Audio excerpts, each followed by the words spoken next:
You want to hear something strange? I'm 101 years old, and 3 days ago, I threw away a wooden toolbox I built in 1974.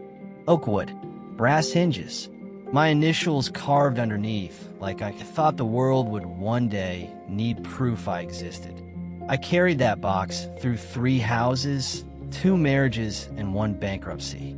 Inside it, rusted screws, a cracked measuring tape, a receipt for a hardware store that doesn't even exist anymore.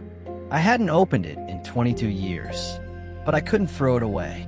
Not because it was useful, because it made me feel useful. That's the disease no one warns you about. You don't hoard objects. You hoard versions of yourself. So listen carefully. I'm going to tell you 10 things you need to abandon before old age abandons you. Not the obvious things, the heavy ones, the ones that quietly steal oxygen from your future. I learned this late. Maybe you won't. Number 1, leave the city that outgrew your soul. My friend Harold lived his entire life in Chicago. He loved telling people that. I'm a Chicago man. But by 88, he didn't walk the streets anymore. He watched them from a window. The city moved on without him while he clung to an address like it was a personality. He died staring at traffic he hadn't touched in 10 years. If your environment no longer feeds you, it's not loyalty. It's fear. Move somewhere smaller, or louder, or warmer, but don't fossilize in a zip code. Number 2, let go of being the family hero. I was the reliable one. If a cousin needed money, I paid. If my sister needed a co-signer, I signed. If someone failed, I absorbed it. I thought I was strong. Truth? I was addicted to being needed.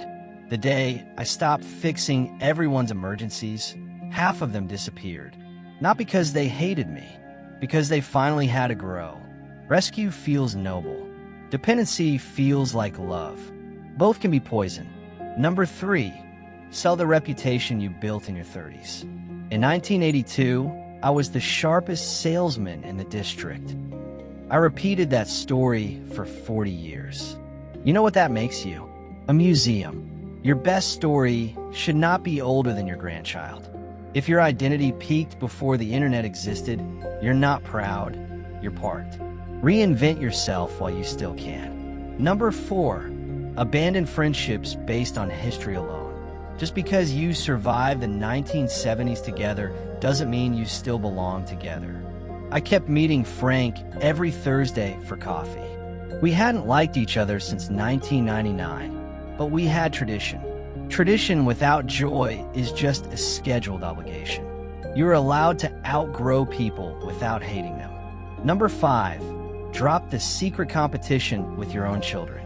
This one is ugly. When my daughter made more money than I ever did, I felt smaller. Instead of celebrating her, I corrected her, critiqued her, diminished her. Why? Because her success made my sacrifices feel obsolete. That's pride talking. Your children are not your rivals. They're your proof. Number 6, bury the argument you rehearse in the shower. You know the one.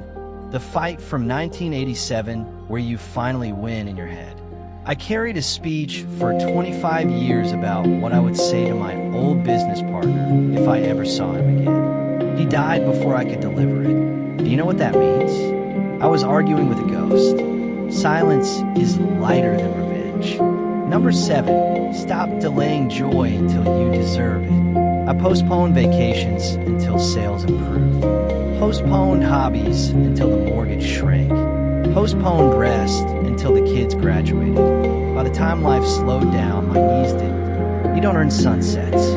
You notice them. Number 8, release the need to be right in public. In 2003, at a dinner party, I corrected a young man about a historical date. I embarrassed him. I was right. He never visited again. You can win the argument, or you can win the room. Choose carefully.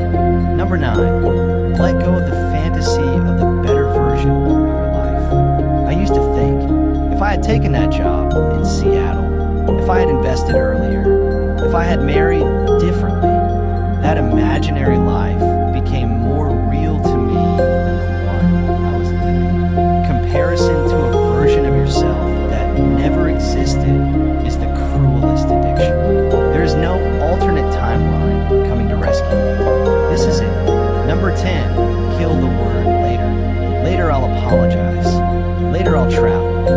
Later, I'll learn the language. Later, I'll say I love you.